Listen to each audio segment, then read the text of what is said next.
What's up, y'all? What up? And want to welcome y'all to be on the Bleacherz this week. It's your boy Jay Lou here with Hugh. What's up, Hugh? What's happening? What's going on, man? Everything all right? Man, I don't know what it is, man. I don't know how everybody else doing around the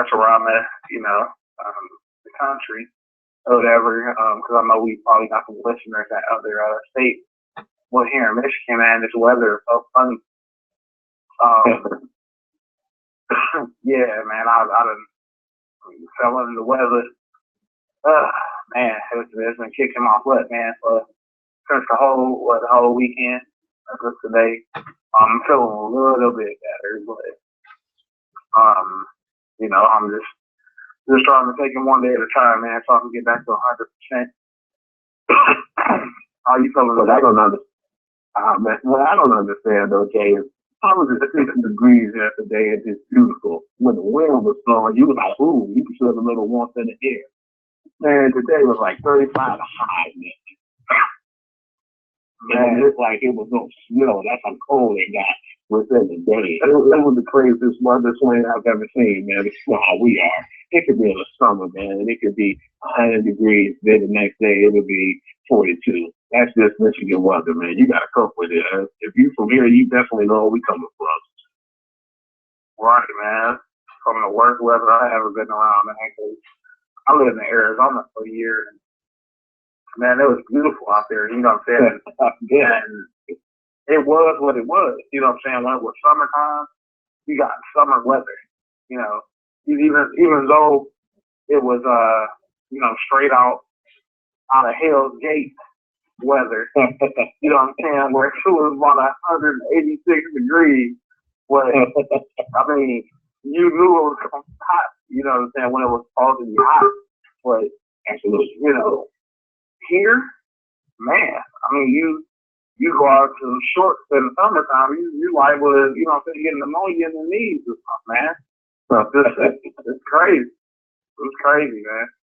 So, I mean, it's a lot been going on in sports, man, since last week. Why don't you run it down for us here? What are we talking about today? Yeah, I've definitely been interested in a lot of things that's been going on, man. More importantly, right now, you already know, Jay, I was really pissed, man, and you kind of shook it off, and you were more professional with me, man, on the whole, NCAA football rankings. I was heated, man. I felt like they just wasn't being fair to Bama. So when you talk to me about it, and I know people probably like, you're from Michigan, why are you tripping out about Bama so much? Because I have family in Greensboro, Alabama, and trust me, man, they brainwashed me because that's the only thing they have down there is the college football. Right. That's what they live and breathe, man. So I got brainwashed into that. So I was really disappointed, but I still believe Mississippi State is definitely number one because they play like it. But the number two, Oregon, that kind of caught me off guard a little bit. Yeah. I definitely thought Florida State didn't lose, so I didn't think that was fair neither. I seen a lot of promise in Jameis Winston, him coming back in a lot of these games. I really thought on a few of those games they were going to lose, but it just shows his poise now. And a leader, he got to make better decisions, but I think on the field, he always put it on the line, and he played hella football, and I give him that much. But I wasn't really surprised with I was surprised with that one, but I thought Oregon should have been 3. I was surprised with Florida State being number 3 and they never lost the game. So I was a little upset with that. But what really pissed me off, the TCU was number 4. And I said, whoa, wait a minute. I know Oregon lost to Arizona, who's ranked 14th right now. But I was like, when Alabama lost, they lost to Ole Miss. And I think if I'm not mistaken, they ranked number 10. That was a hard loss. Ole Miss was deep in the top 10, man. I think they were actually ranked higher than that. I think Ole Miss was ranked like probably like 8th, like 7th or 8th or something like that. Because after they beat Alabama, they moved up to like number 4. Big time, That was their credit to beat Alabama. I think Alabama improved over the last few games, and that kind of woke them up because sometimes I do think they get out of line and they get arrogant. But you explained to me, and it made me they kind of put me in a tougher zone, but I was upset. But you told me that it's where it is definitely in right now. So there's still a hard road for Alabama because they have to beat Mississippi State to be in that bracket, at least ranked number 4. And then they got to come up. That's going to be hard task. And then they got to play. And then they got to play an SEC championship game. Not easy against either a Georgia team, or a Florida team, man. Which Florida's starting to look a little bit dangerous now. I think they looking like they found their identity. I wouldn't say dangerous, but yeah, they look like they kind of finding their identity a little bit.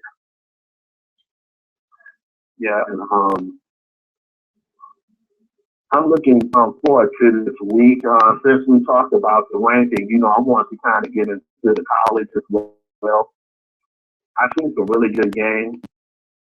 And one game I was a little pissed off at, but even though I'm glad they're both ranked, was the Nebraska-Wisconsin game. I think that's going to be a really good game. It's going to be a Wisconsin ground and pound game against Nebraska area results. That's going to be a really good one. So that's going down. That's going down this weekend, right? Yep. The number 16, Nebraska versus Wisconsin. I definitely like that one. Another one that's ranked, the Auburn game is going to be really huge because that game, they're ranked number 9, of course, after they lost. But then the 15th seed is the Georgia Bulldogs. And I think right now the Bulldogs is one of those teams that they're dangerous, man. And then they get Todd Gurley back too as well. So that's going to make them even more dangerous. I like that do come back now too. It just pissed me off that now he's back after they suffered that loss. I think if they were one loss team, they'll still be ranked extra high. But when they lost that game, I said, man, there's going to be problems now because it doesn't really matter if Gurley's back now, unfortunately. Right. I see another game that I want to talk about too. And I was happy because, I'm not a big Ohio State fan, but they're playing a Minnesota team who never really was a high-powered team or highly ranked. But them to be 25th, I was surprised in that. But I know that people think it's going to be like a blowout with Ohio State, but I think they're going to give Ohio State a run for their money, man. They always have good running backs. Unfortunately, two of some of their best running backs in the NFL didn't last long. But it is what it is. I had to say the best for last. The Mississippi State and Alabama. I was pissed though, man. I'm like, we always complain about when we see a great game in the NFL and then they come on at like 4:15 or 4:25. And we like, how come this game is on and then the late night games be so garbage? Not taking none away from Florida State, but they're playing an unfair team, even though I feel like they have a pretty good rivalry. And the rivalry is going to give Miami something extra to play for. the bragging rights. But I didn't think that definitely should have been an 8 o'clock game and in the spotlight. I thought that Mississippi State now kind of have more implications and it has more on the line. It's like, win Alabama, you win, you lose, and you go home. But yeah, I want to know who your picks are in this whole, bracket that I was telling you about. First, I wanted to go with Auburn and Georgia game. Who you got in that one? Oh man, that's a tricky one for me because they're playing in Georgia, but I'm wanting to really go with Georgia on this one. Okay. Because getting Todd Gurley back, he's at home. I think they'll be a little bit stoked. And Auburn just lost. Yeah. To Texas A&M at home. So I thought that was gonna happen. Man. So I think Auburn's gonna be pissed, and plus in about a week or so, they're gonna be gearing up to play Alabama. And with them having 2 losses, that still may be a decisive game that can get them, over the hump. Them beating Alabama like that, and having some other key wins on their resume. So I'm gonna take Auburn in that. I think they're gonna spoil Todd Gurley's return, and I think Auburn. I think they're gonna be a serious game in this one. They're gonna be in sync. They're gonna take care of the ball better, and that's what doomed them last week, man. They came back. Them got off for a very quick start, and they jumped on them, man, right from the kickoff, and caught Auburn sleep. Auburn was like, all right, we got to get it together. So they got it together, and then fell back apart towards the end. Man, you can't fumble on your own goal on the opponent's goal line. I mean, you taking away points there, and they was only down 3. You fumbled the ball, man. They just pretty much gave that game away. So yeah, I'm taking Auburn to bounce back. I don't see them losing 2 straight. So yeah, I got Auburn. I definitely feel like Auburn gonna come to play.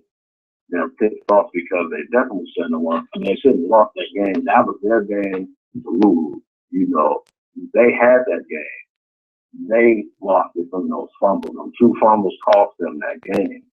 I was shocked, man. I was like, man, I didn't know what to think, when they lost. But now I just don't think that they're going to have those same mistakes. They're not going to be a team that's going to be in the mistake zone too long. They got 2 good coaches and they got a good coaching staff on both sides of the ball. I just don't see them coming out flat like that again because they played flat at the end. They came out strong and they played flat. And I've never seen that from any other team. Even when they're not ranked high, they still play disciplined football. But that just didn't happen in them that game.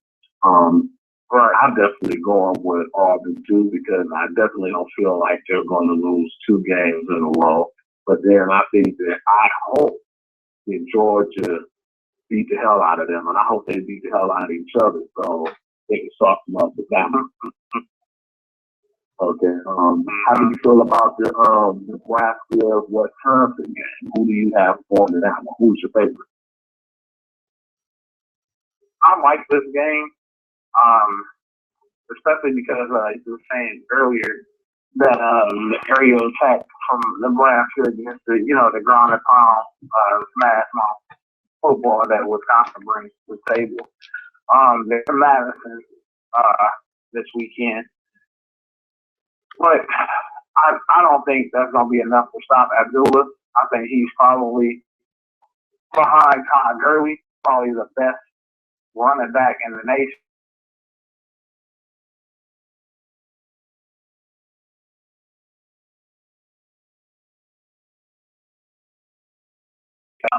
I mean, pretty much he beat top 5 running back in the nation. But Wisconsin got a hell of a running back too. Gordon got Melvin Gordon over there. But I don't know, man. Nebraska just seems like Nebraska has a good team. Buffalini is very, very, very sneaky when it comes to grooming up his team. Kind of like when we were talking back a couple shows ago. We were talking about Wes Miles and the LSU team. How you get some real young, and the players are real young, and they got to get in-game experience and stuff like that. So by the time these kids get to their junior and senior year, they're in position to compete for a national title. And most of this team been recruited, 2-3 years ago. Buffalini recruited. So I think they're poised and ready to go in here to Madison, Wisconsin on Saturday. And I think they're gonna take care of business. So I'm going with Nebraska. On this one, I'm definitely gonna go with Wisconsin because I just think they're too disciplined, and I don't really call them losing at home. Man, they're just a great team. They have discipline. They remind you so much of what the Big Ten used to be. Man, we just had big monsters. They played smash mouth football on the whole line. Good smash mouth ball, yeah. Run the ball down your throat. That's what we're missing. And I feel like Wisconsin, because of that, it seems like they keep that tradition. So yeah, I'm gonna definitely go with them, but it's not going to be easy. It could go either way. But I got Wisconsin being the 3-point favorite at home. We kick into this one. I'm really curious on who you was going to pick on the Mississippi State and the Alabama game. You already know me, so I just want to hear your opinion. This is my opinion on this game. I think it's going to come down to coaching. I think right now, this season, Mississippi State has the better team. So this is me where the better team beats the better coach team. Okay. And I think that Alabama's coach is better than Mississippi State. Mississippi State is having a run this year, like a hell of a run. We see it every now and again, but they're playing very well.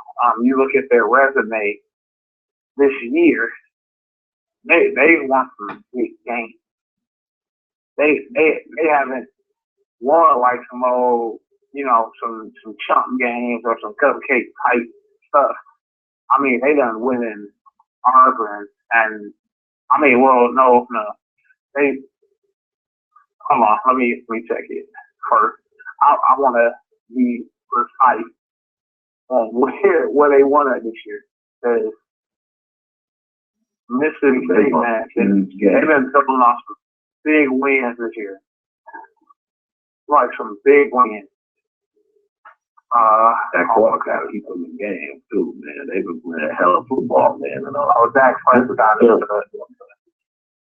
man. Yeah, you look at the schedule. They went in LSU. That's where they went. They went to LSU and won. Man, and those pretty much started. They that next weekend they knocked off Texas A&M at home, then Auburn. Then you look at a Kentucky team that's no slouches. You know what I'm saying? Then they beat an Auburn team.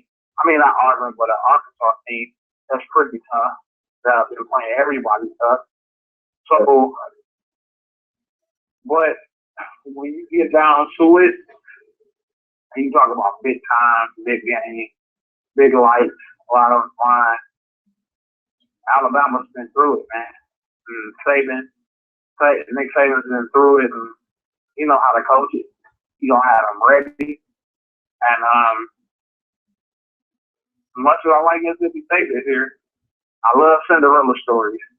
I love teams that come out of nowhere. As much as I would like to see Mississippi State win, I don't see it. And I'm gonna go Alabama. Go with the home team on it. Yeah. It's gonna be close too, man. I don't think it's gonna be no blowout. I don't think whoever loses, I don't think they should be embarrassed. I think they should still keep their head up high because this is going to be like a championship fight, man. It's like after this game right here, the winner, unfortunately, might be to the point they're so beat up they might stumble on the next game. But yeah, it's going to be pretty good to see this one. It's going to be about all ages, but I definitely have Alabama, and it might sound crazy, but y'all hear from me first. You Blog Talk Radio, I have them winning by touchdown. Somehow they're gonna pull it out, man. I've been loving what Lane Kiffin's been doing on offense, man. He's been all leveled out this year. We don't see that often with them, man. And they play this. Their offense is finally starting to come to light now. I know this next one is gonna be a funny one, man. Ohio State and Minnesota. I knew that was coming up next.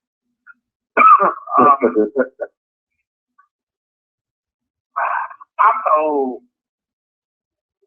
some guys that I work with, I informed them that Ohio State was going to beat Michigan State.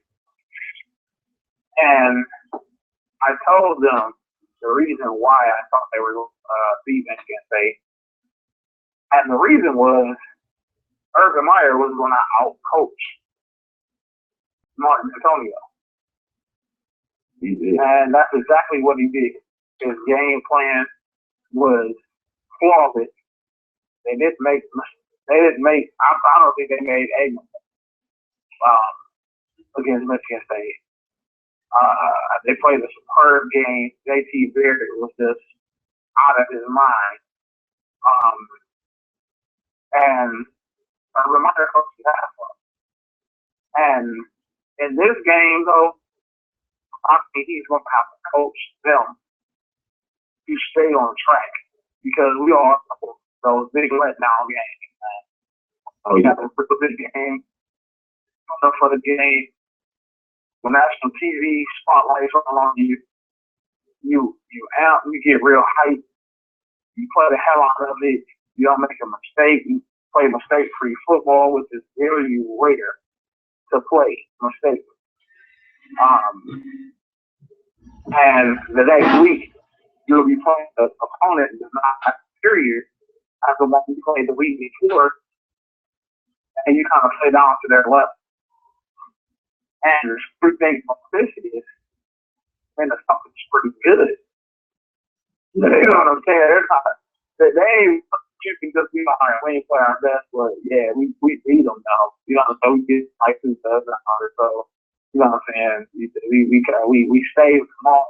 No, that's why I'm a little against Minnesota this year. If you don't play a good brand of football. So with that being said,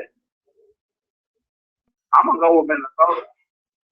I think Ohio State gonna have a letdown this weekend, and I think that Michigan State game was too big for them. That was a big game, and that was a big time win. That was a big win, like a huge win, man.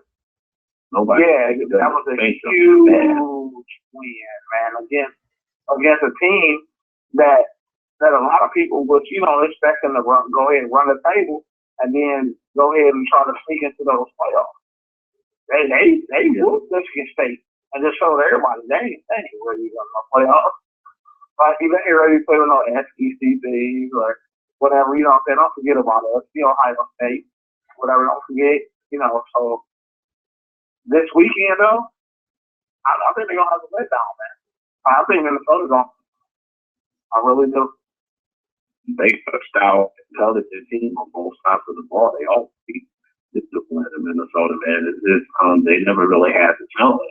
Now that they have the talent, man, 25 ranked in college is down there easily matched with like a 10 or 15 ranked team. You know, they're not ranked in the top 25 for no reason.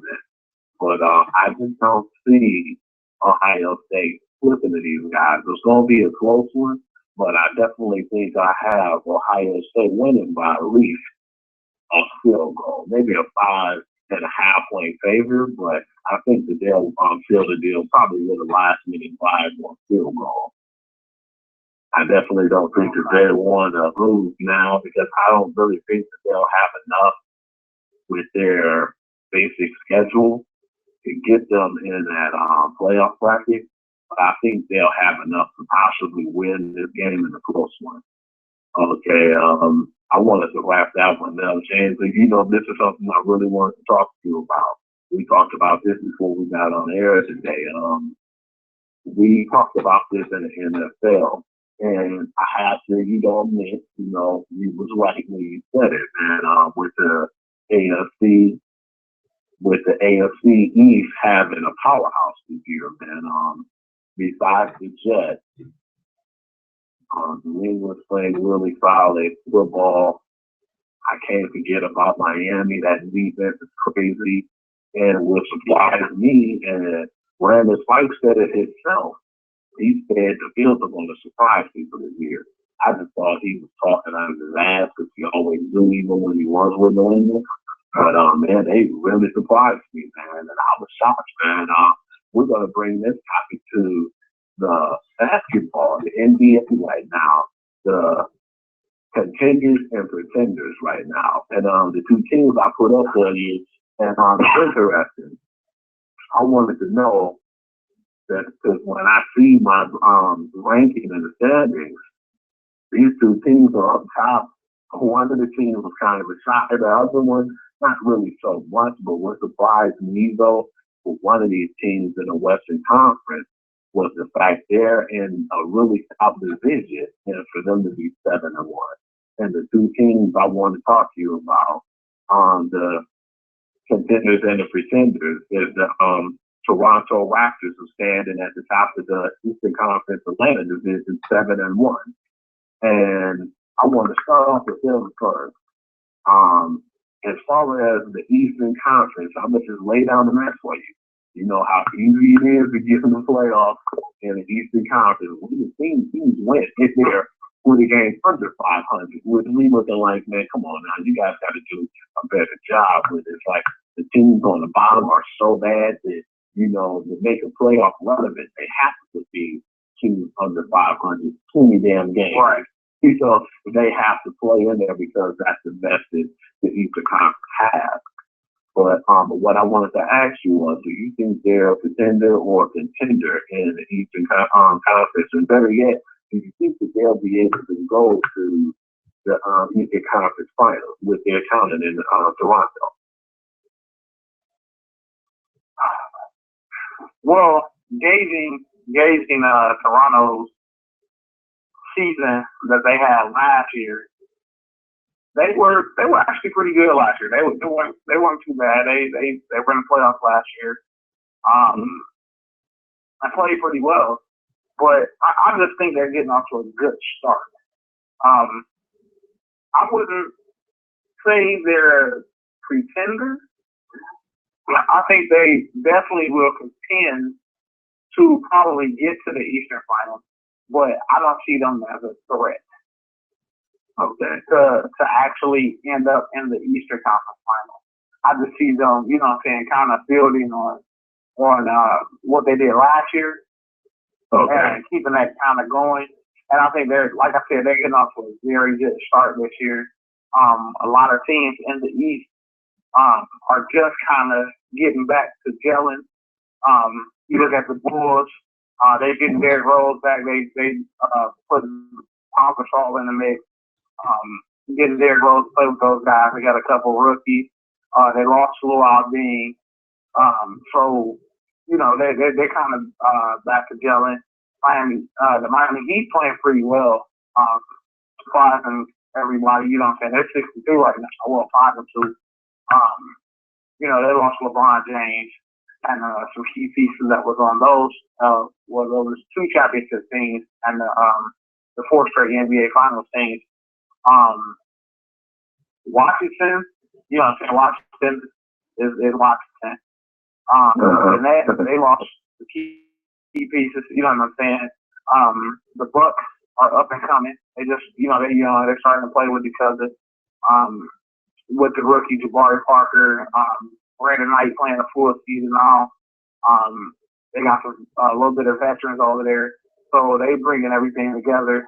Celtics, same deal. And the Atlanta Hawks are mediocre at best. So with me running those teams down like that, the Raptors are just off to a good start. You know what I'm saying? No. I mean, and then the bottom of that is Cleveland. You know what I'm saying? They got a jail. They got new pieces, LeBron, Kevin Love, Kyrie Irving learning how to play with those guys. So it's like, I think the Raptors just catching everybody at the right time. I think that's, they keep everything going from last season and going into this season. And I think, like I said, I think they will be a top four team. Yeah. They'll be a top four team, no doubt, this year. But I don't see them being in the Eastern Conference Finals at all. I just don't see that. I think that they're on their way to contend, but not really solidified as contenders yet. They got a lot of talent, and I'm not downing them. But like you said, I see the Bulls, Cavaliers, and the Miami Heat being they're good enough. They're good enough to be better than them. Even on some of their worst nights, I believe that they can still scrap it up or gather up and get victories on the team. Because they're kind of young still, and I've seen them make a lot of huge mistakes against Brooklyn. They had Brooklyn on the ropes, and they let them breathe. They got a little too relaxed, and they got a little too cocky, and then they end up losing that series. Okay, now I wanted to talk about Memphis, man. Being number one in the Southwest Conference, and man, there's some hitters over there. Now, I just think because they have more games right now than Houston, that's why they're number one right now in that division. Because you got a 7-1 Memphis team, 6-1 Houston team. You got Dallas at 5-3. You got San Antonio 4-3, and you have New Orleans, who's going to really be a team I feel like is going to slide in, maybe at a 7th seed this year in the playoffs. They got a really strong one, and the crazy part is everybody over there is over 500 right now, right, or at least 500 in that division. With Memphis, do you think that they'll be able to contend to the point of where they go to the conference finals and possibly win it? This one here with Memphis, I'll say they're a contender. And the reason I say that is over the past, I want to say 3 years or so, Memphis has been very, very solid. Very solid. From when they did go to the Western Conference Finals, against the San Antonio Spurs a few years ago and got swept, you would think they would be able to build upon that and kind of push their way in and end up, back in the Western Conference Finals or the NBA Finals. And we saw them, lose. So I think this year, I just don't see no difference. Like, I don't see anything that really stands out. Memphis is being Memphis right now. They're just playing good. I mean, they've been playing together a couple of years now. So they're kind of used to each other. And, because you look at the West, man, it's a tight fight. I'm looking at the whole bracket as if the playoffs started today. And you got teams in there like Sacramento Kings, Phoenix Suns.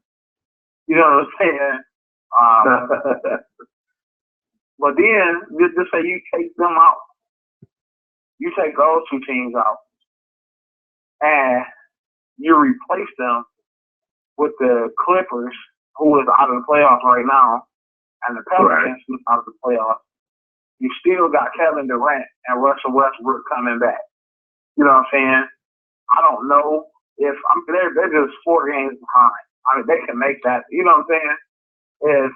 If the Thunder don't get too far behind, like by the time Russell come back or KD end up coming back, they're not freaking 5 and 20 or something. You know what I'm saying?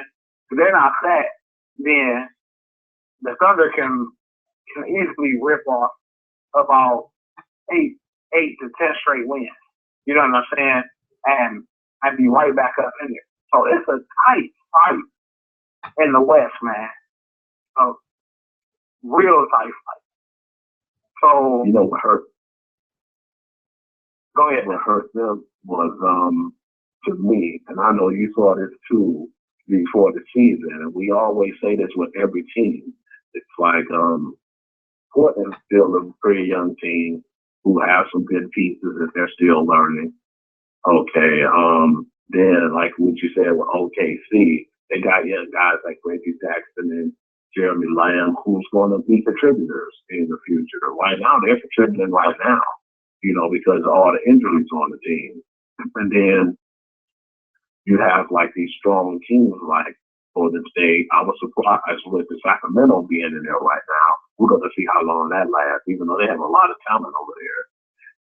It's like all these teams over here, like we've seen most of them play together and they gel, but you see a lot of these teams too as well who put better pieces on their teams. Like you see Houston go out and they got Trevor Ariza, who's going to definitely contribute in the trenches. Man, he's a good rebounder. He's a good defender. He can shoot 3 balls. That 3 ball is going to really help them out, even though they don't really need it because they got so much talent around them. But if you're pressuring Harden, or if you're trying to double team the White Heat, kick it out to him, man, you're going to pay regardless. So they got a strong foundation over there. And it all started with them getting another piece of the team. But we're going to talk about the pieces they lost, and they made Dallas Mavericks stronger. I think Chandler Carson is going to be a really good piece over there because they already had Monte Ellis. They end up getting Tyson Chandler back. Dirk is going to be Dirk. And what surprised me was Junior Nelson, being over there. I thought that was picked up. And they have Brandon Felton when he's healthy. So there's a lot of teams who do a lot, and they contribute, with, adding players. I just don't really think Memphis did enough, man. And what hurt them was, I don't feel like they did enough, man. I feel like when Rudy Gay left them, that kind of hurt them because I think he was the one who in the playoffs always stepped up. He always gives the dagger to any team because he was a good shooter, man. And that's what they're missing. They're missing that person who can shoot the lights out on any given night. And that's why I believe they're going to still be behind and they'll never make it. They're going to do well. They're going to go deep to the playoffs, but they ain't going to the conference finals, let alone winning the conference finals. And that's what I think their Achilles heel is. And I'm glad that you mentioned Derrick Rose, not Jalen Rose, I'm sorry, Derrick Rose, because we talked about that too. I wanted to know your opinion on how do you feel about what he said. He mentioned a comment that pissed off a lot of the Chicago Bulls fans, period, what he said. I don't think people took too lightly what he said. He was getting a lot of heat, people calling him soft, and they were kind of picking on him. I think what he said, maybe the PR or his representatives really gave him wrong advice, or they shouldn't have told him said anything to kind of keep that on the low and don't talk about it. If you feel this way, keep it to yourself. But he said something about, because, he's been out for a while and he hasn't been playing. When he hurt his ankle, he gave everybody a scare because, he's extra fragile right now. And he said that he's not trying to go out there and put his life in jeopardy. He basically said that when he plays basketball, he wants to play smart. When he feels like he's comfortable and ready, he'll come back. And he was basically saying he wants to be to the point where he can walk to his meetings whenever he has meetings and be healthy without being sore, without lingering injuries, or he wanted to be healthy enough to go and see his son and be at his graduation without his knees and his body aching from the wear and tear at basketball. He said he don't want to take those risks. And he said that he want to play and he want to be smart about his career. This is coming from an $18 million person, man. He's getting $18 million a year, and he's playing a sport where you gotta have contact. You gotta have wear and tear, man, because there's so many games in a year. Him saying that, it's like people got upset. They were like, "You're soft, man. We just gave you all this money, and you're talking about." And we understand he's invested in himself because we know how it be, man. You can get hurt real bad, man. NBA doesn't really have a lot of guys who got hurt or maybe hurt real bad who really got a chance to keep all their money fully. You know, that's why I feel like in sports now, man, the most important thing is when you're playing, when you sign a contract, you gotta have that guaranteed money. But do you think that was a smart thing that he said, man? Because, you know, I understand if he felt that way, James, she should have kept it to herself. That's how I feel. But how do you feel about him making those comments? Do you really think that kind of hurt him right now in the NBA? I think that quote that the statement I should say that Derrick Rose made kind of. I think it's making people look at the NBA especially for just what it is now. And it's a league of pretty much Girl Scouts, man. I mean, you still, I mean, you still have your tough players. You know, you got some guys that go out here and grind it out and play with a little injury here or there. But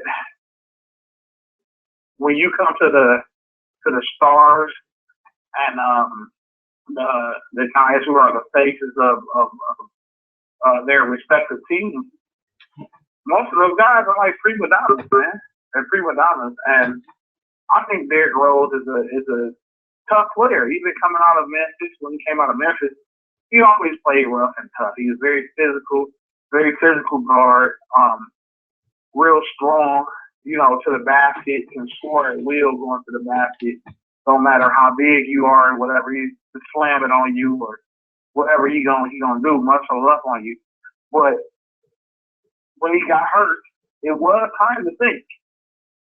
I do give him that. It was time to think about, damn, if basketball is over again, you know, I gotta start thinking about my future. I mean, I done had 2 major knee surgeries. You know, I had a little ankle scares or whatever. I've been set out the last 2 seasons. I'm back now. To be totally honest, by him saying that, I think he got a little bit comfortable. So, I mean, you have a 2 years off, man. You ain't gotta work. Like, let's imagine us get paid 2 years off. Let's say we're the best, whatever. Like, I feel Carsey. You do your job or whatever. Just say we the best at what we do, and we get injured, and let's say we at top pay, and we get injured on the job, and we off for 2 years with pay. We getting paid 100% of our money, getting all of our money guaranteed to us, whatever. Time for us to go back. We go back, and what do you think happens if we go back after 2 years? After 2 years, sit off from work with pay, so you're able to go on a vacation.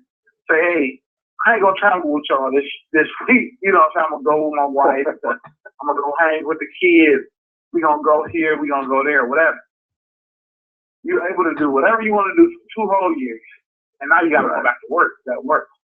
You know what I'm saying? So you may have a stretch where you travel with the team, you know what I'm saying? You're on the road for a whole week, or you're on the road for 2 weeks, you ain't home, you know what I'm saying? So I think he got a little bit complacent, a little bit comfortable, sitting there on the bench in his little suit or whatever, and started thinking, damn, you know what I'm saying? What if I go back out there? That's my kneecap or whatever. I mean, it could mess with his psyche. That could have messed with his psyche a lot, all of that. But Derek, you can't say that on national television or for radios and for newspapers or whatever, because you're getting paid millions of dollars to provide a service, which is basketball. You know what I'm saying? You sign that contract, you're signing your body over. You're pretty much signing your body over to the team. You know what I'm saying? And they're paying you money. You know what I'm saying? Pretty much for your services, so you can use your body to the best of its ability to go out here and win games, win championships, bring money to the city, bring money to the stadium and stuff like that, and entertain the fans. And if I was a fan of the Chicago Bulls and being a fan of Derrick Rose, let's take the deer rub me the wrong way. I thought it was stupid of him to say. It was very stupid. Because if you feel like that, Derrick, quit. Just quit. Stop playing. Because you're going to have wear and tear on your body. Doing, you know what I'm saying? So, exactly. So, when I'm paying you millions of dollars, you don't get to sit down when you feel like, oh, I felt a little twinge in my back, I'm going to sit down. You know what I'm saying? I'm going to sit out this game. Oh, no, I don't pay you for that. You know what I'm saying? So I really think he should really rethink which I think he has been rethinking his career choice. You know what I'm saying? Some people can question how much he loves basketball. Yeah, and how committed he is to women. Yeah. It was just really sad to me, you know, because we were D-Rose fans, we liked him and we liked his gameplay. I felt like the first time it was kind of bad on, I don't know who decided for him to come back, but even Charles Barkley talked about how he said that he thought that he was kind of favoring his leg when he was shooting, when he was coming off his jumpers when he first came back. You know, and he re-injured the same leg. You know, when he came back too early. And that's when he said, you know what, let me take it slow this time and let me pace myself. And then when he came back, it wasn't even really long after that he aggravated his ankle. You know, and that's when he made the comments. I feel like he's still a young man. We know that. A lot of these guys are young. And I just feel like they have the wrong people around them putting things in their ear. I feel like if he honestly felt that way, he should have kept it in a basic low-key sense. Basically, I would have probably said it in my heart or under my breath. Or, you know, I'd have been like, I'm going to come out here and I'm going to give it 100% every day while I'm out there playing. But in the back of my head, I'm like, man, I ain't trying to hurt myself. I'm trying to keep this money going, and I'm going to play smart. But I wouldn't have said that on national TV for everybody to hear because they bashed this guy on Twitter, man. They bashed him very hard, and his teammates came to him. I mean, what you gotta understand, though. Look, I mean, those Chicago Bulls fans are pretty loyal, man. And you know they're kind of used to winning. You know they've been winning. Absolutely. You know, I mean they've had one of the greatest players now, and they won 6 championships. You know, under his regime, and it's like you get another superstar there, and when they pay their hard-earned money in the city of Chicago, they come go to the is it the United Center still? It's United Center, right? Yeah, it's still United Center. Yeah, they go to United Center to watch, you know, Derrick Rose and the Chicago Bulls play, They want to see Derrick Rose. They don't want to see him sitting in his 50 suit, sitting on the sideline because he sprained his ankle 2 games ago.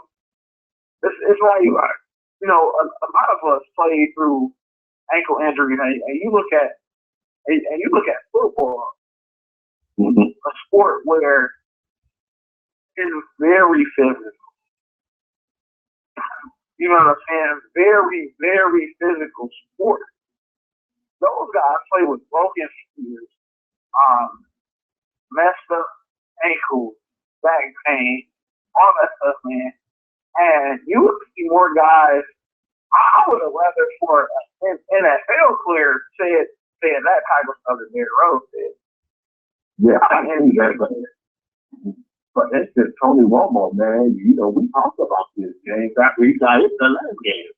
I text you like, damn, should he still keep playing? He should stop playing. I mean, three back surgeries, huh? Like three back surgeries. Lazy and pain. Right. And he still went out there and went crazy, man. I mean, the touchdown, he played 3 touchdowns with a messed up back. And I felt like they unnecessarily kept him in the game too long.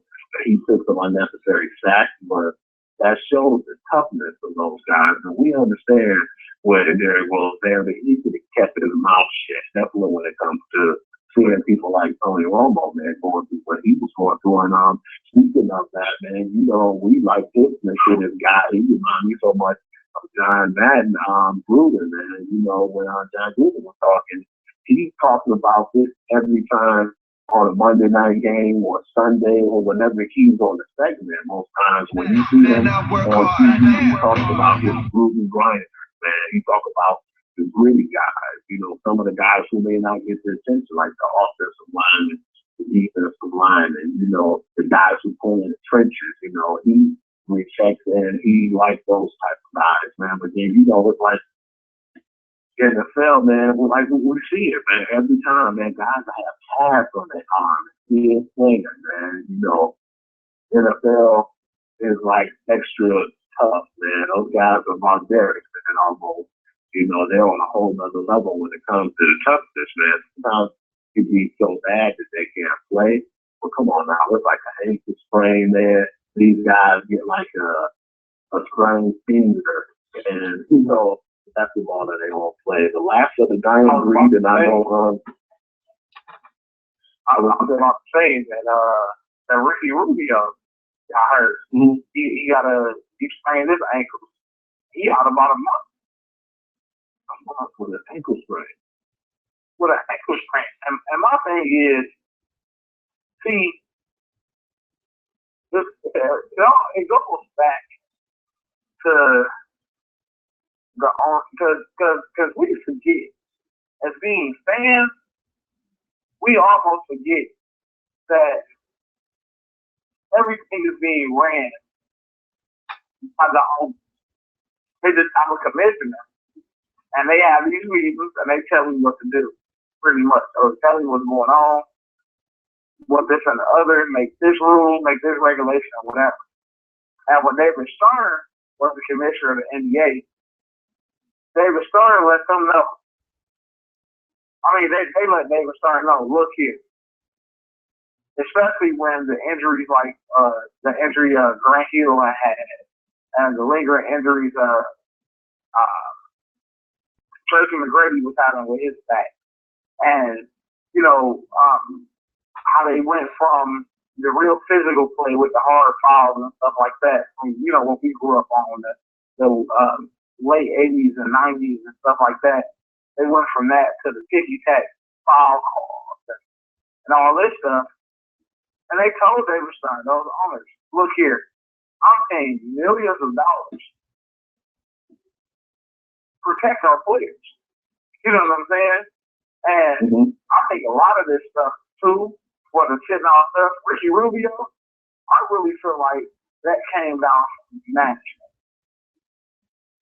Like, man, we just signed him to I think they just signed Ricky Rubio to a contract extension. They like, sit him down. like, whatever. We young, you know, growing this year. We ain't got to force you to play. Sit him down for a month and let him get fully healthy. But I mean, ankle sprain though, like, come on, man. I mean, come on, man. I mean, anybody can play with ankle sprain. I mean, they do linger a lot, but I mean, you hire these physicians that are supposed to be some of the best in their field, these athletic trainers or whatever. You tell me they can't get an ankle sprain together in a day or two? You know what I'm saying? Like, get the hell out of here, man. They get paid all that money, but does not to have the players play because you're not giving them the physical therapy on their ankles and stuff that they need. That's kind of strange to me, James, man. It's like we always talked about how soft they are now, man. And it was like from the 80s when we was watching to like the 90s, you know, it was a great time. I think we'll water down basketball, and let's be honest, man, when they had that strike that time, man, and it hasn't really recovered.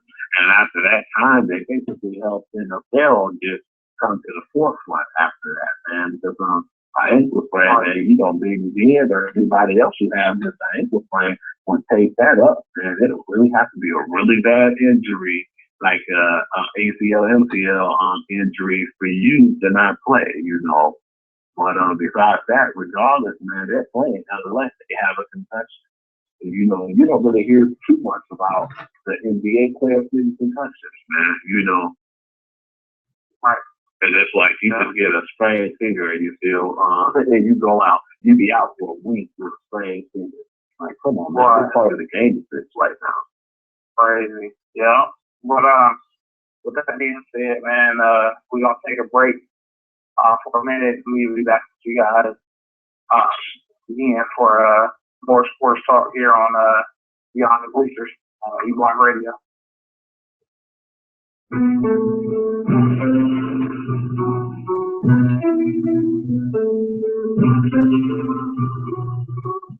Witness the Black Tie experience. Black Tie Photography, servicing all of Metro Atlanta area. My name is Cedric Pitt, your photographer. Check out our website at www.blacktiepictures.com or like our Facebook page, facebook.com/Black Tie Pictures. Let me capture your professionalism in class, and you will have the ultimate Black Tie experience.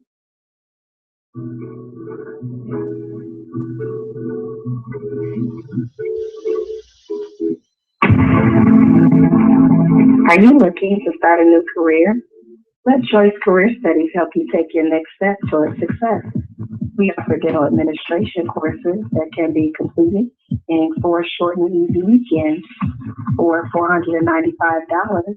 We'll give you the fundamentals of dental administration, resume and interview skills, and assist with job placement.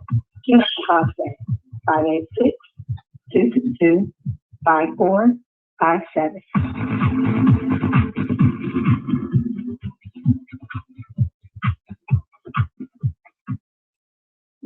Yo, what's the deal? It's your boy, I'm Sturry Q Lewis, the host of the livest cloud radio show on the planet. You know what it is, straight from the E-Block. We live every week, and we reaching over 60,000 listeners. So you know what that means?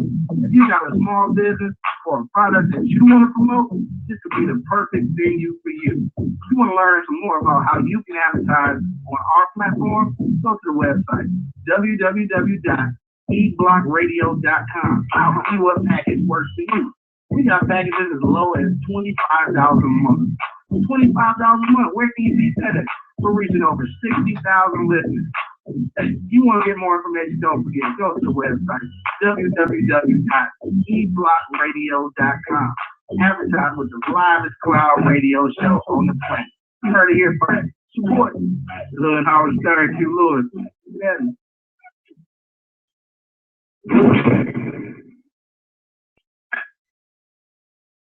What's up, y'all? We're back here. Hill and I are back on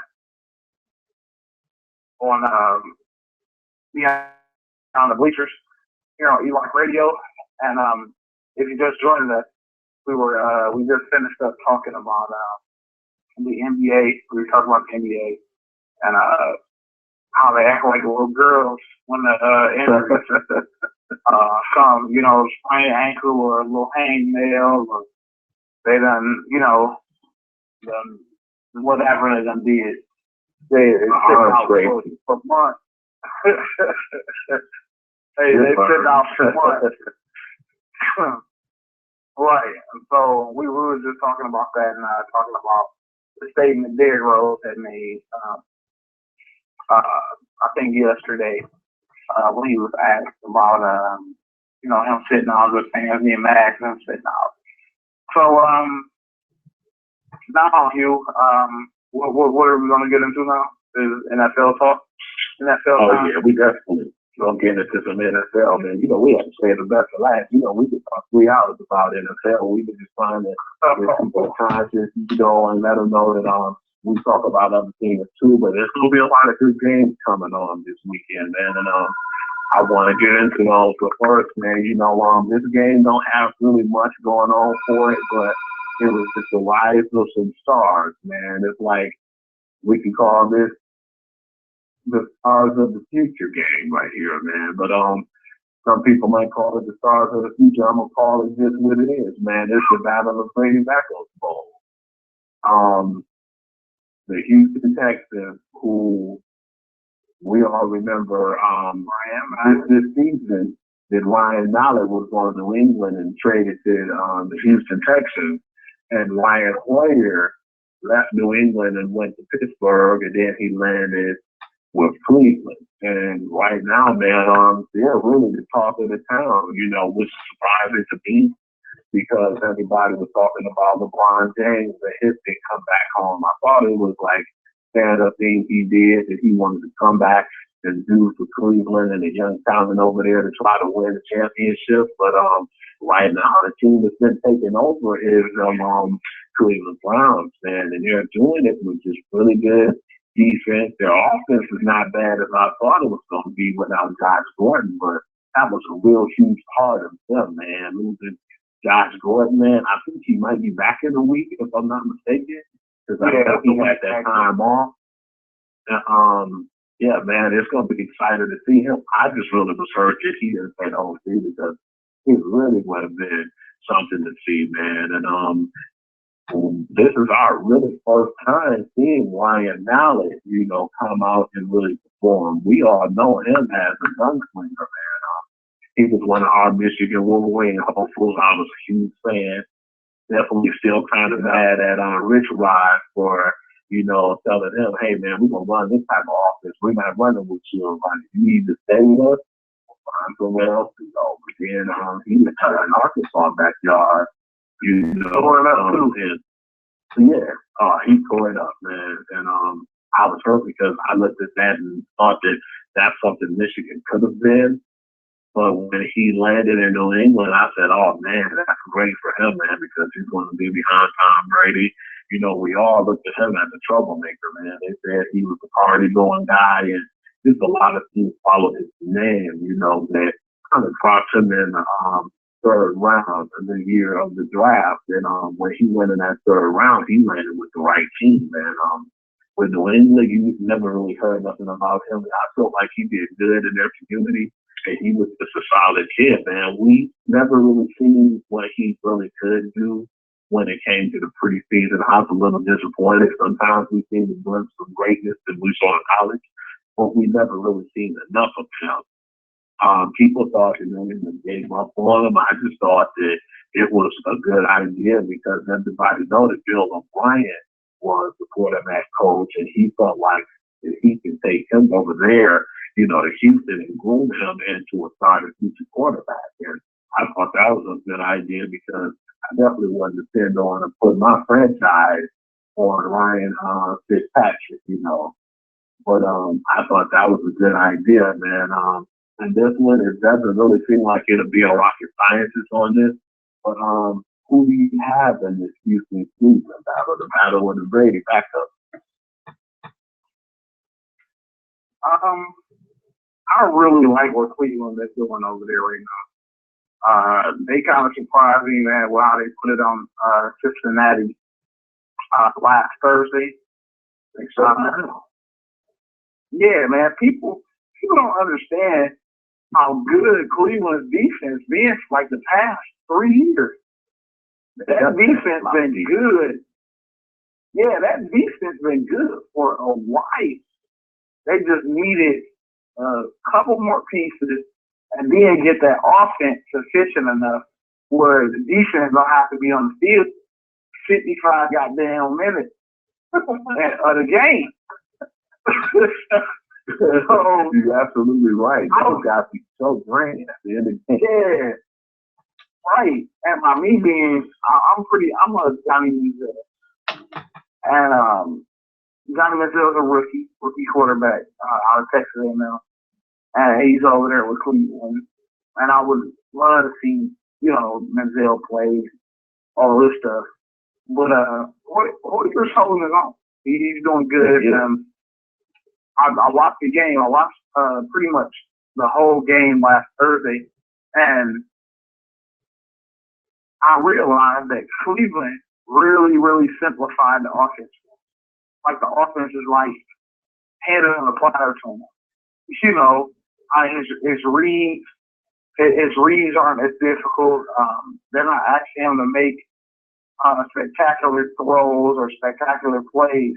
They're just going out there and telling him, look, don't turn the ball over. Just get what they give you. Take what they give you. Be smart. Well, when you see it or whatever, and then or whatever, just take care of the ball. And he's been one of them games, man. And I'm happy that Ryan Mallett is playing finally. I was wondering why the hell Houston kept playing Fitzpatrick. I'm like, you traded for Ryan Mallett. Why the hell? You know what I'm saying?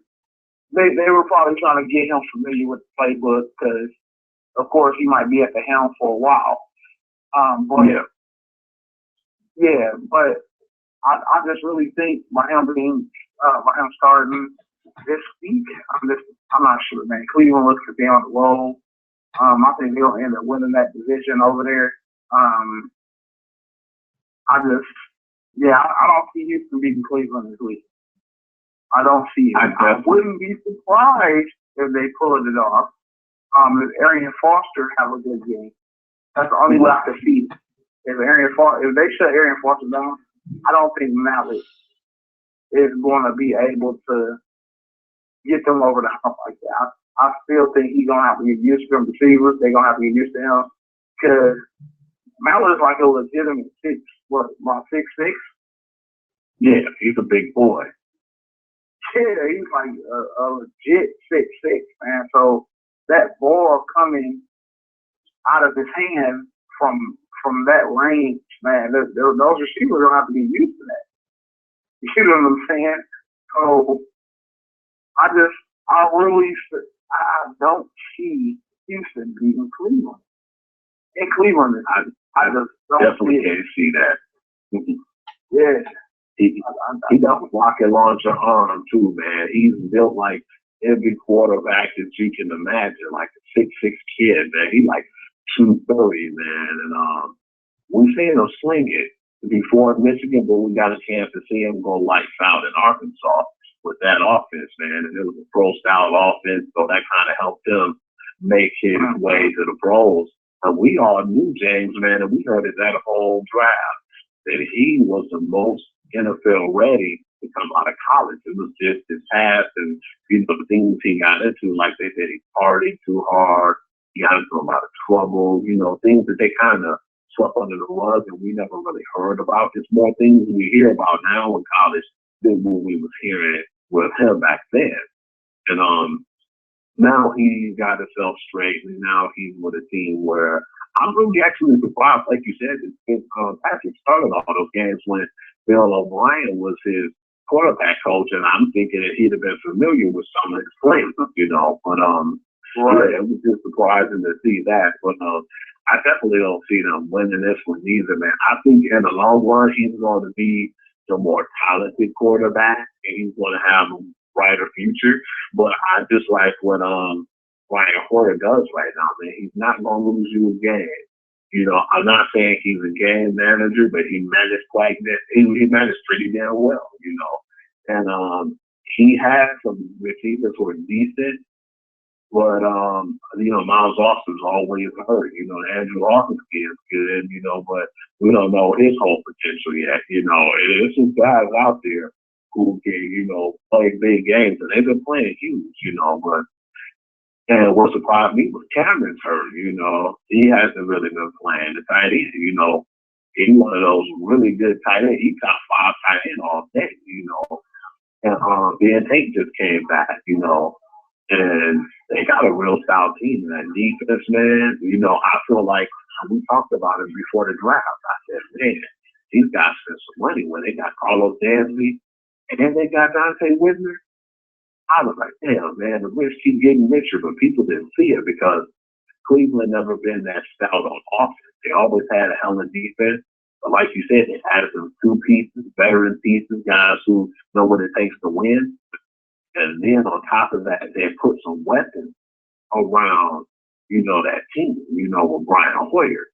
Because it was like Brian Hoyer's job to lose it. He never lost his job.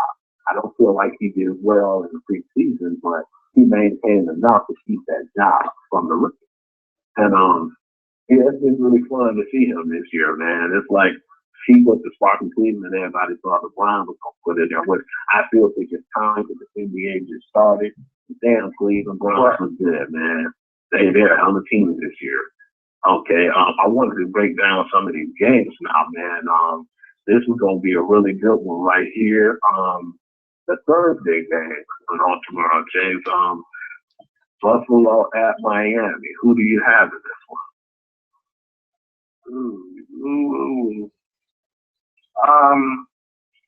I didn't think I would be trying to pick this game. You know what I'm saying? Usually, when the Buffalo Miami game on, you like, ain't nobody go out to watch that.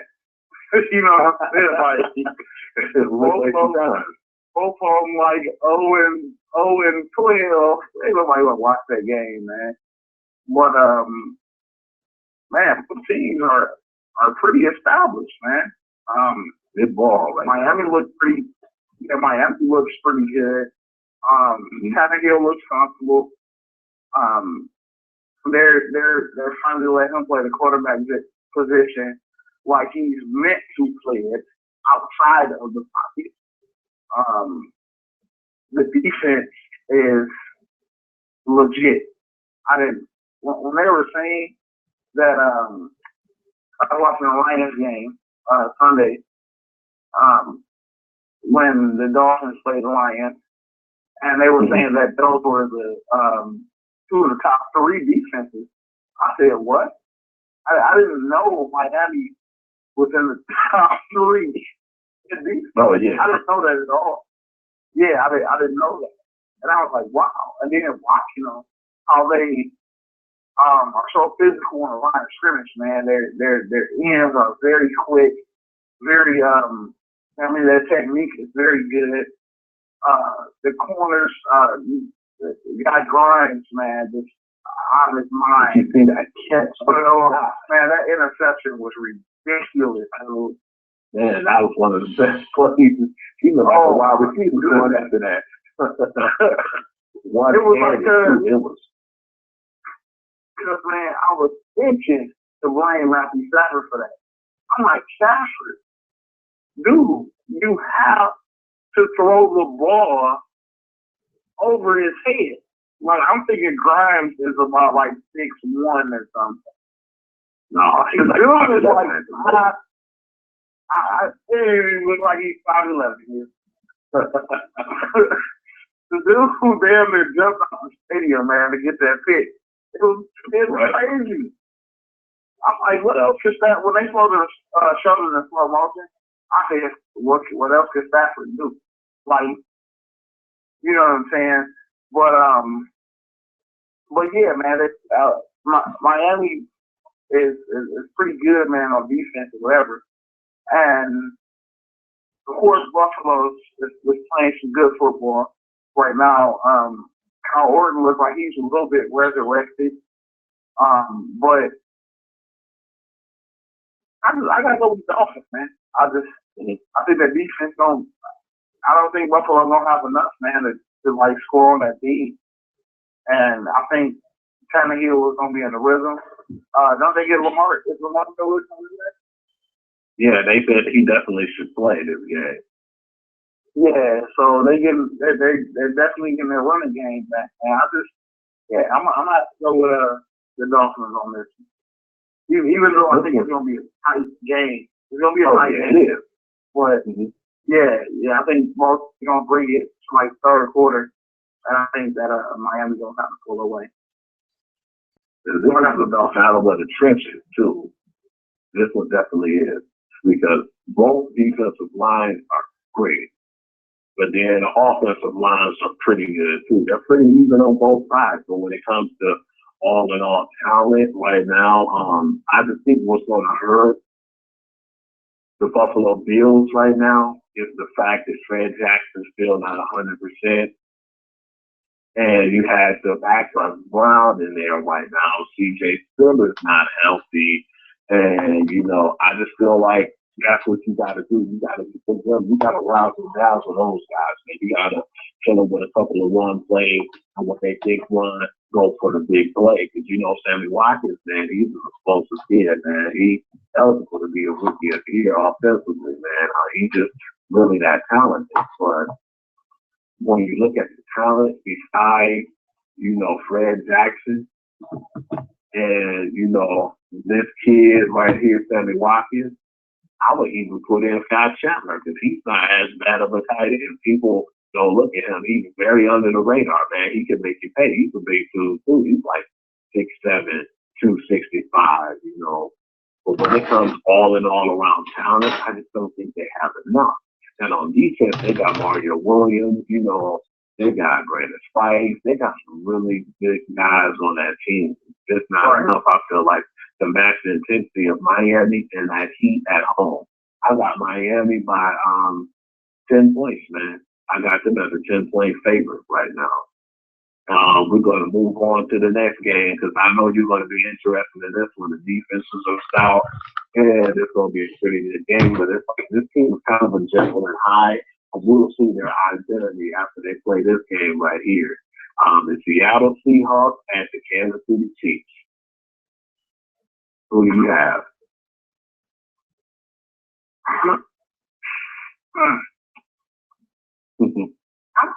You know what, man? I really, I don't even want no parts of this game. And the reason I really don't want to pick this game is because both teams are kind of unpredictable. It seems like Seattle is finding their stride.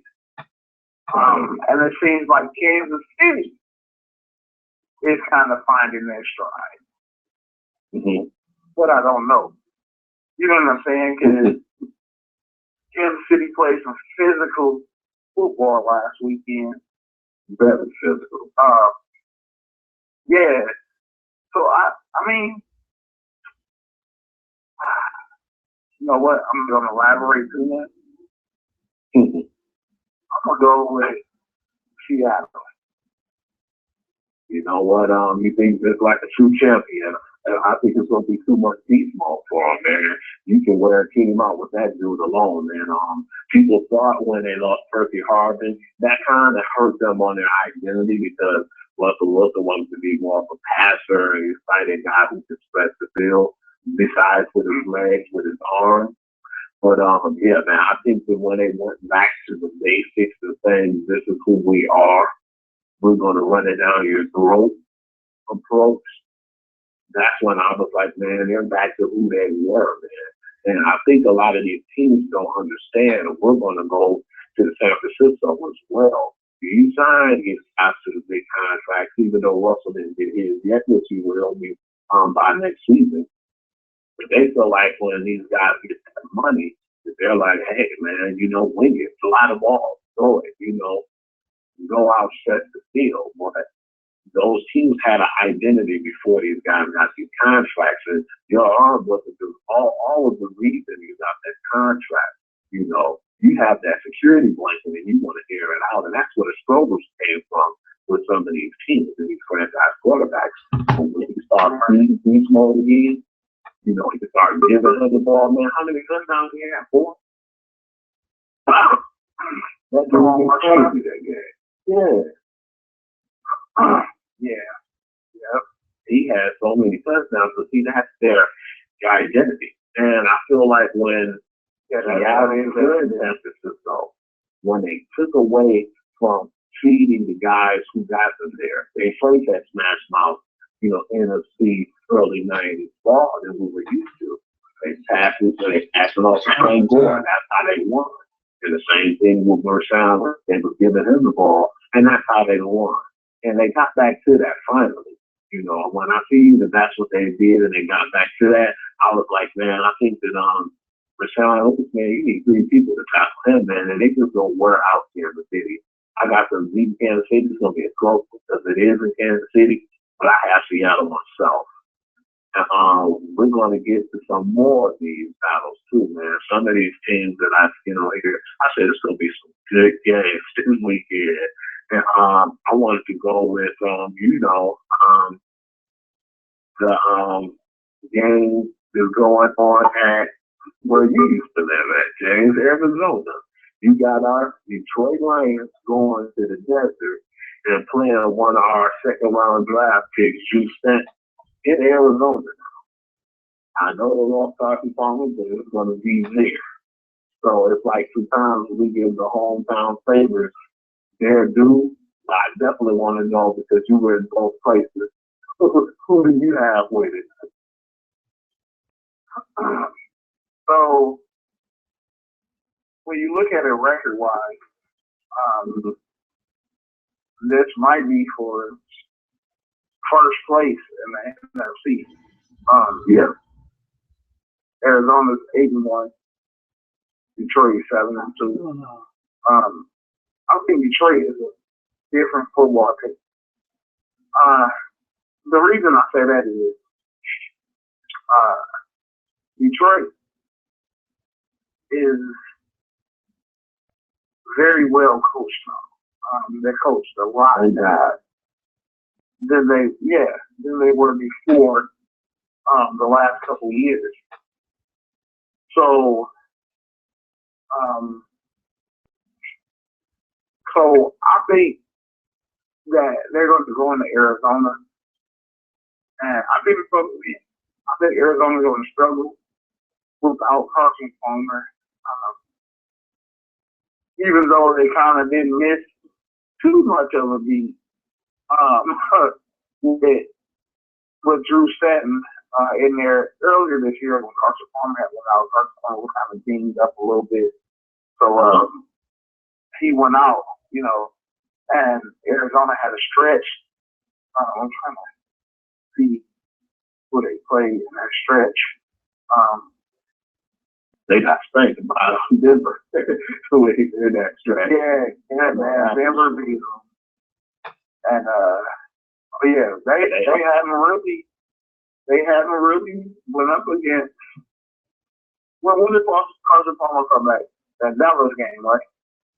Yeah, I have a question. I think that one of those games they won too, that they beat San Francisco.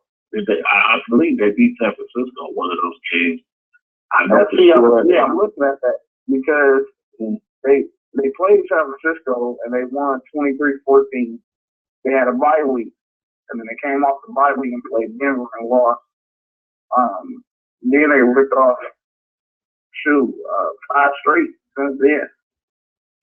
They've beaten Washington, Oakland, and Philly. That was the shocker. That's Louisville. Yeah, Dallas and then St. Louis. And you look at it, they haven't really faced a superior defense all season. Besides, you could say San Francisco and Detroit is a defense in the NFL. So it's like, I don't know.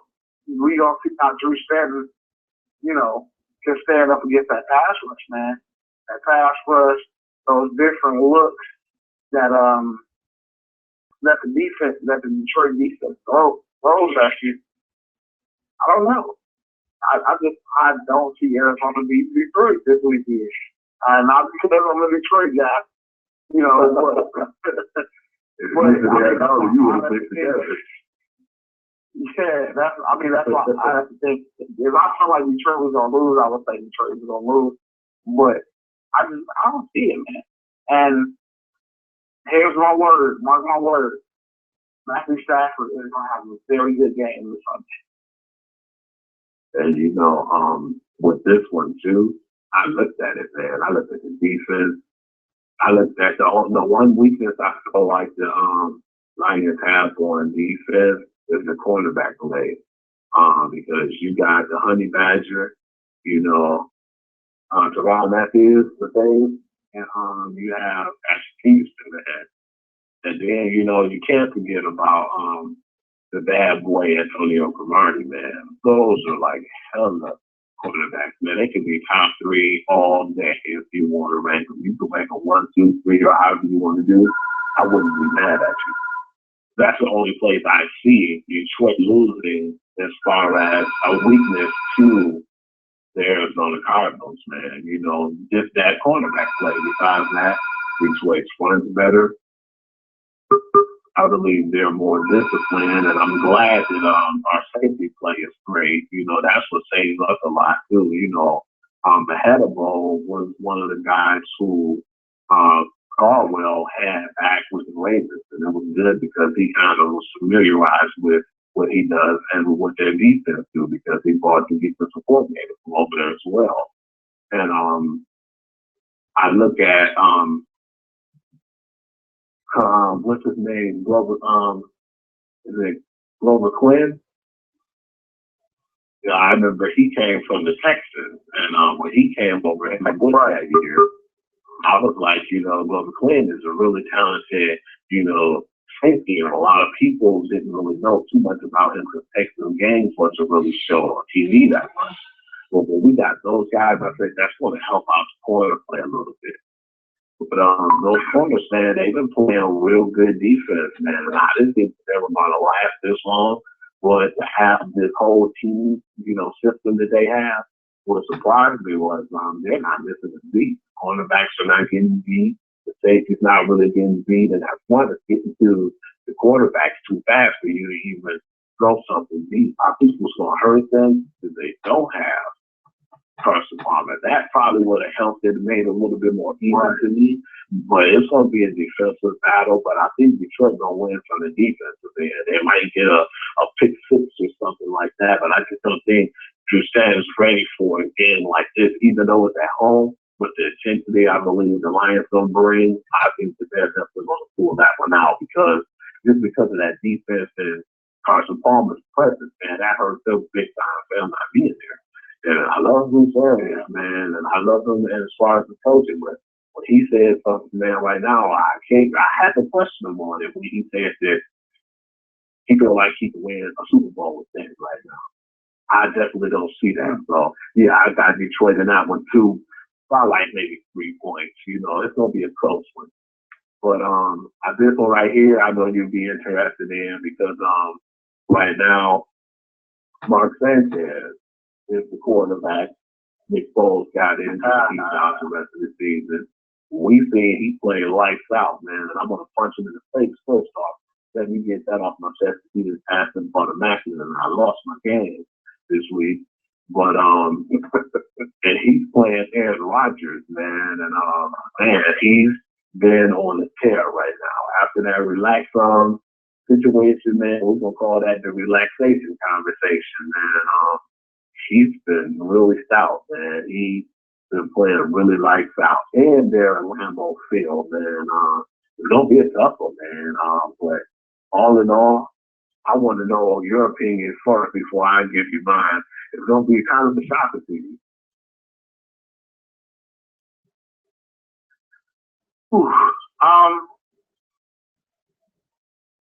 I said it before, man. Some weeks ago, Green Bay is in a groove that I haven't seen them in since they won the Super Bowl 3 years ago. Well, it wasn't too long ago. Probably what, about 4 years ago. But they are in a very good groove right now. They're hitting on all cylinders. It's almost like the defense is feeding off the offense. You know what I'm saying? Because their defense is still not elite. You know what I'm saying? They're still not elite in the elite defense. They can still get exposed here and there by a real good offense. But it's like Aaron Rodgers has possessed this team, man. And I don't know. I really don't. I'm not looking too much into the wins they had Sunday because the Bears straight up quit. Oh man, that's crazy. Oh God. They straight up they straight up just cause they skirts between their legs, man, and just bounce. They checked it in, man. They trying to sabotage my man's job. And I don't think that's right. You're still professionals, you're still supposed to play the game. And just to give up 6 touchdown passes in the first half. I'm sorry, man.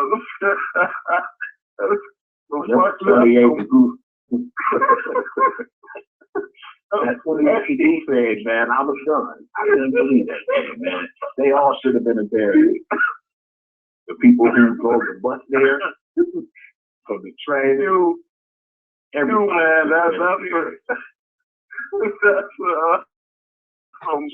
that's great video game stuff, dog. Like I haven't, like when you score 6 touchdowns in a half, dude, that is video game stuff. That's like you do that in video. Dude, you do that in the video games, man. Right, on rookie. Right. They quit, man. So, like I said, I'm not looking too much into that game, but I'm evaluating the Packers overall from what I've seen in recent weeks, and then what I kind of see, like their mentality. I paid more attention to what their mentality was playing in this game against the Bears, and I just, man, they on the roll. But the Philadelphia Eagles, man, they put together so well, and I think they're going to put up a real hell of a fight in that. So I'm kind of split. I'm split, Hugh. I think Sanchez is going to make some mistakes in this game. He had too good of a game in his first start for the Eagles against the Packers on Monday night.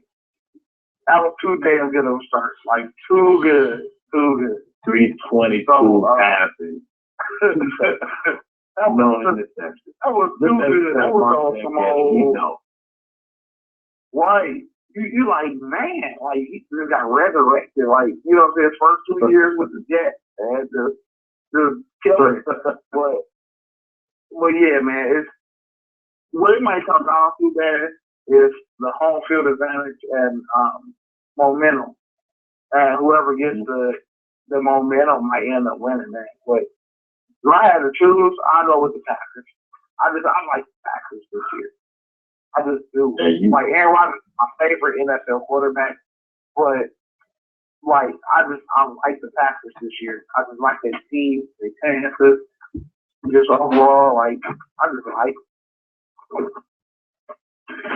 I just don't think you're going to slip up really many times with these guys, definitely at home.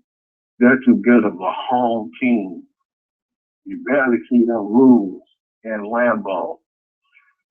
What I'm looking at right now, where my shocker comes at, where I'm going to hit you at with the shocker, if Philly brings that defense that they've been playing with lately, and they're not probably the best defense, but if they bring that defense, and if they could get some turnovers on Aaron Rodgers, there's a possibility that they're going to come out the victor.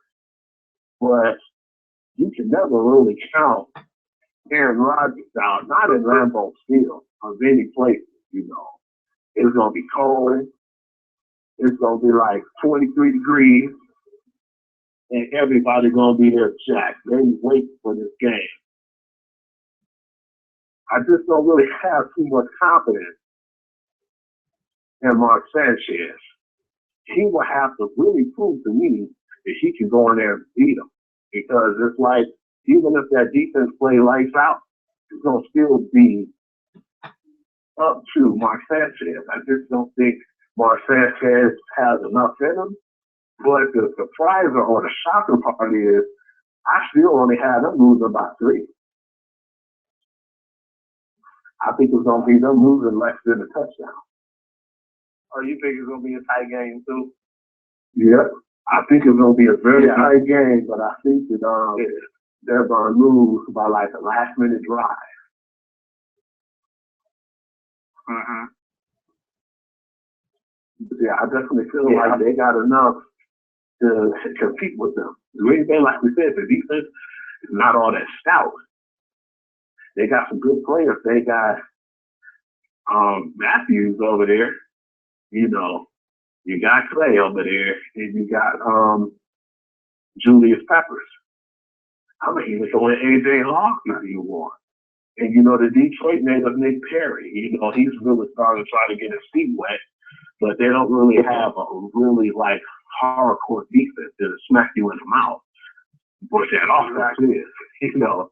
And if Jordy Nelson them play good, oh, man. Jordy and Cobb, it's going to be a nightmare, man. But I just think they're going to do a good job maintaining them. They're not going to really, like, lock them down. I think they're going to still gain huge yards, and it's going to be crazy. Like, I think they're both going to get 100 yards. And I know you like, well, damn, Eli's going to be close if they both get 100 yards. I just don't think they're going to let them get too much stuff in that red zone, man. And if they do, I'll be shocked, man. But they play well at home. But I think it's going to be a closer and tougher game than people expect them. Mm-hmm. All right, yeah, you know I had to get to this one. The battle with the dogs, man. Okay. Hold on for 1 second. Before you do that, I have to go on a little bit of a rant on a division, because right now, I think from what I'm looking at, it's probably the worst division in football right now. I think it is. What the hell is going on with the NFC South? Oh my God, I didn't even think about that, man. I ought to be ashamed of myself for not even, you know, channeling in on these dudes. None of them teams is even 500, man. None. And you look at them, they're not bad teams. I mean, the whole conference ain't shit. 500. I've been here. Is it true, James, that if the Falcons win, they'll be in the leads, or they'll be number one in that division, and they're still not over 500? Man, the leaders of the division is 4 and 5, and that's New Orleans. Then you got Carolina. They got cheated. Carolina 3-6-1.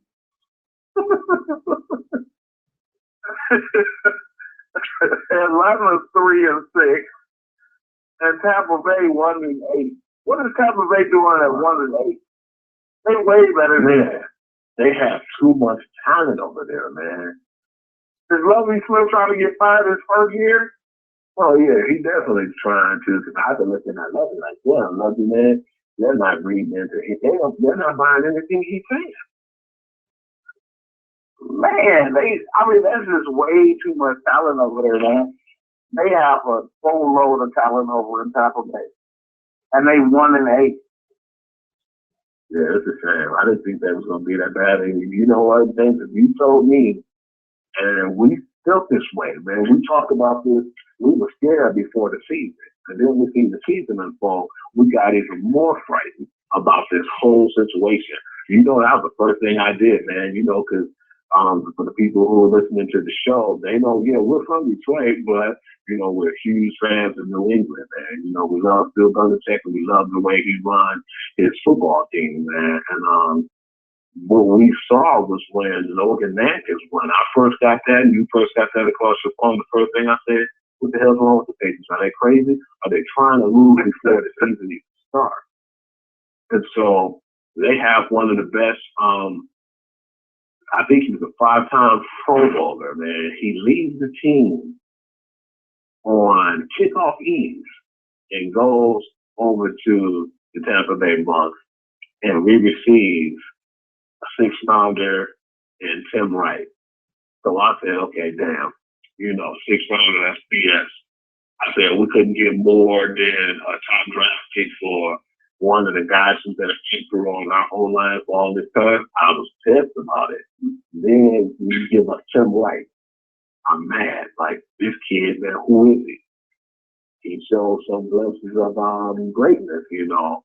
He might not be an Aaron Hernandez, but he's still one of these big physical dudes who can stretch the field. He got a little more speed than Gronk, but he got some good hands too. I didn't expect him to come in some of these games and play the way he did, so he surprised me. And I'm like, hell, we stacked the deck when we got our 6th rounder too. You know, we got we got the Ayers kid from the Tennessee Titans who wasn't playing so bad right now. We got Louis Casino. And Casino came over here from Tampa.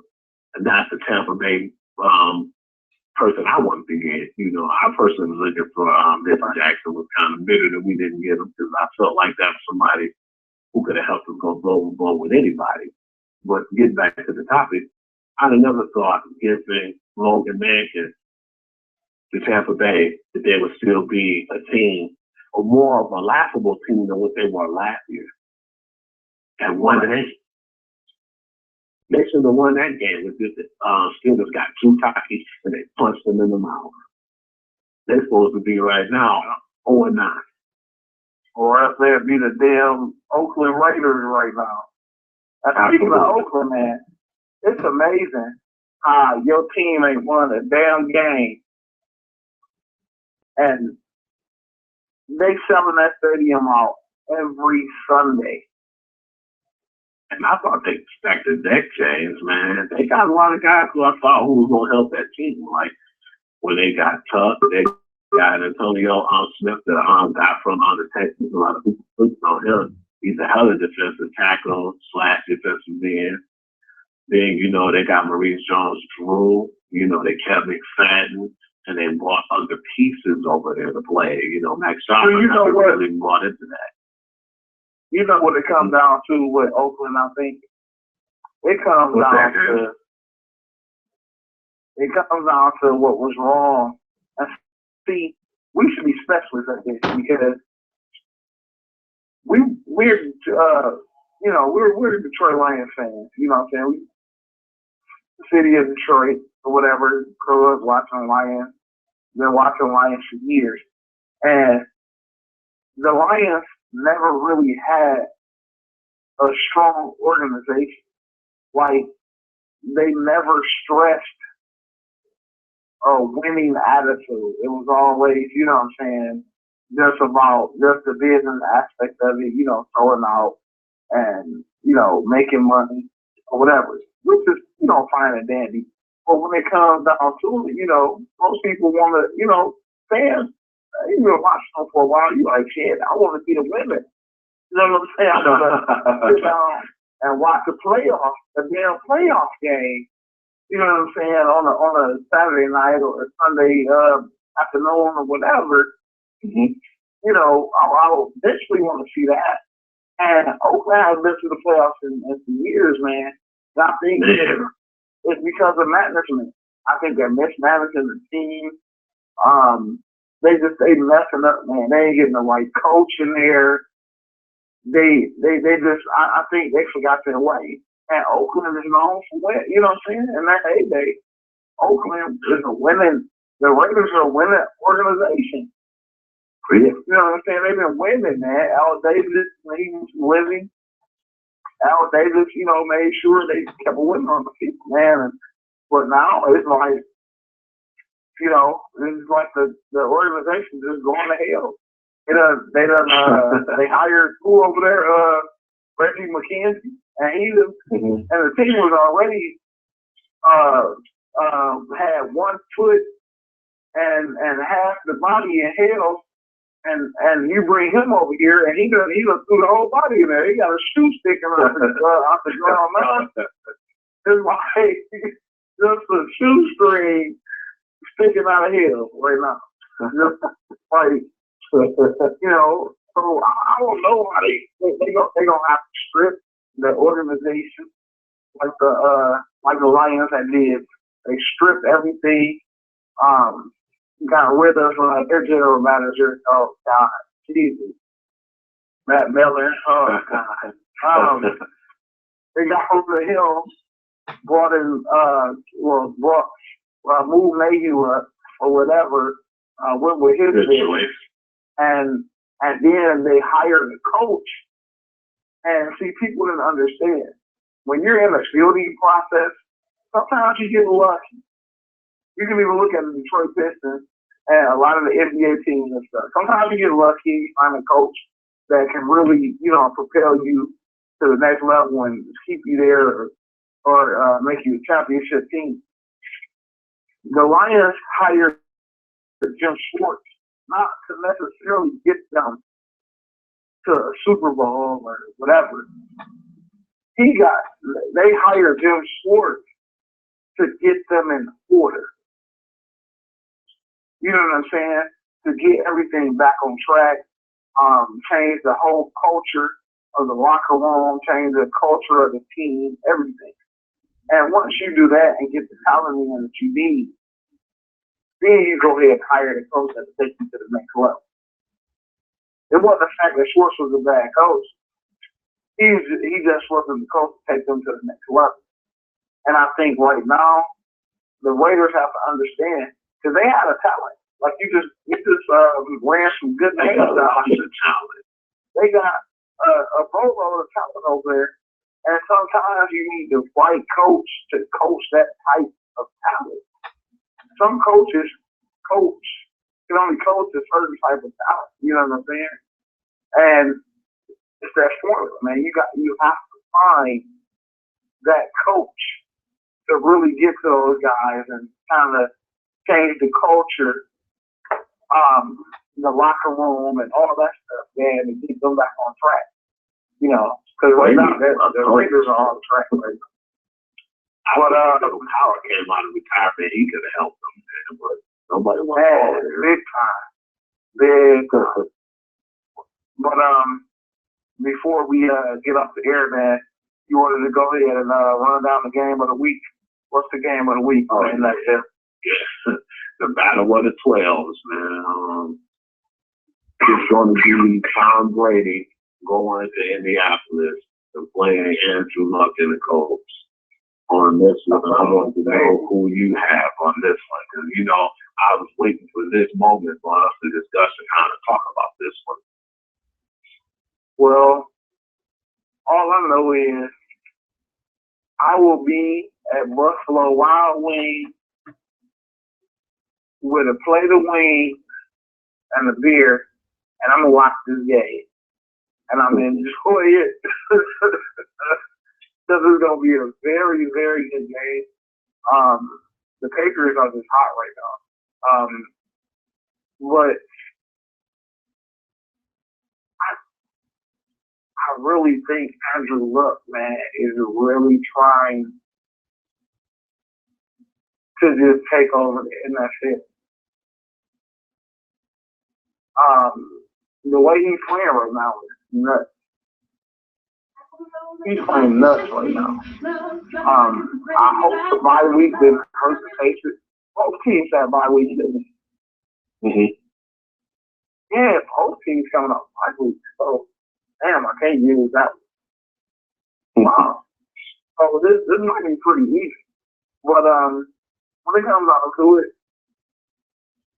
how they've been playing lately, man, and I just think Belichick and Brady in the zone right now, as far as the coaching and just finding ways to win. And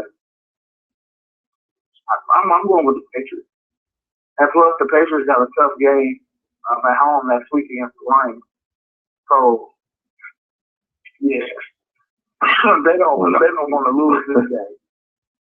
They don't want to lose this one. Oh yeah, because they can go back to back, real fast, So what I'm hoping to, like we talked about, and we always get into this, man. We don't want to leave the Patriots after that very good win that they had. We don't want them to have to get to the point where they went and they stepped up for that game and their adrenaline was so high.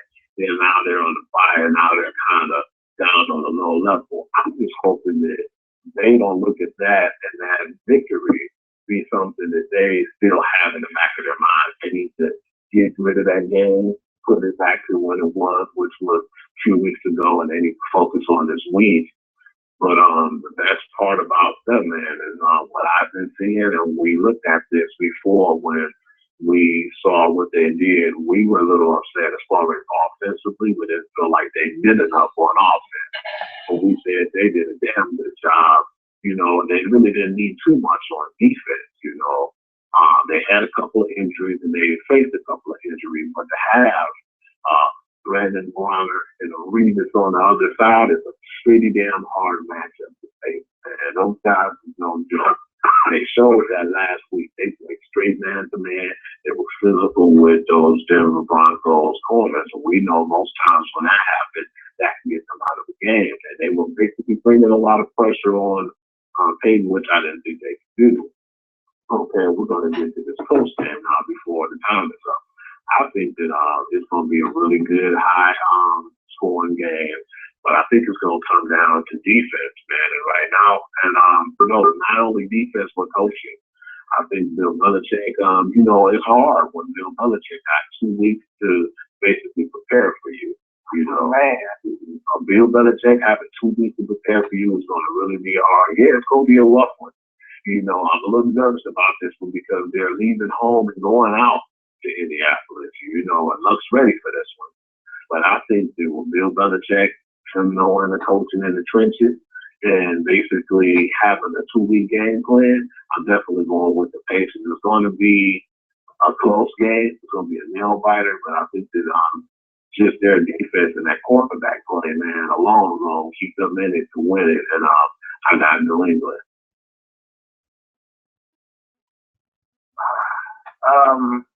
Like I was saying, man, this gonna be a hell of a game. I might have to have 2 beers watching the game, but I see the Patriots winning, man. I think not Aaron, but Andrew Luck. Andrew Luck's going to be Andrew Luck. But I think he's going to have to find something new on Sunday because, like you were saying, man, that corner play from New England, what they just They're played. really nasty the last 2 games. It's been nasty. When they beat the Denver Broncos, man, the Broncos got one of the best receiving core, if not the best receiving core in the NFL. They held them in check, man. They played so physical with them. And then you look at Indianapolis, who really, it's been the T.Y. Hilton show for the past couple of games. Yeah. Andrew Luck and T.Y. and Reggie Wayne did a little something last week. well, 2 weeks ago, or whatever. But I feel like the Patriots, like you said, I think they're gonna come out with defense. And I think the Patriots got a little bit better defense, if not a lot better defense than Indianapolis. So I think Patriots gonna reign supreme this weekend, man. They gonna. I think Tom and them going, like I said, they're gonna have to take care of business because they know they don't want to go back home, man, with a loss and having to play the number one defense in the NFL in Detroit, and especially Detroit win against Arizona, man. It's just like I said, you got two, man. Suddenly, what you 7-4. So it's like, you got to. I think the Patriots know what they got to do, man. They're gonna take care of business. It's gonna be a hell of a game this week. They can't go to sleep on this one, man, because if they do, it could be a lot of trouble, man. And what to take right now is the number one seed in the AFC. It's not going to be easy, but, if they definitely didn't take care of business, Peyton Manning going to be licking his chops, man, and he'll be ready, We know that he'll be waiting in the trenches, man. So, yeah, definitely, hopefully they can do what they got to do and take care of business. Yeah. Well, good show tonight, Hugh, man. We touched on a lot, man. Talked about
Thank you for using Blog Talk Radio. Goodbye.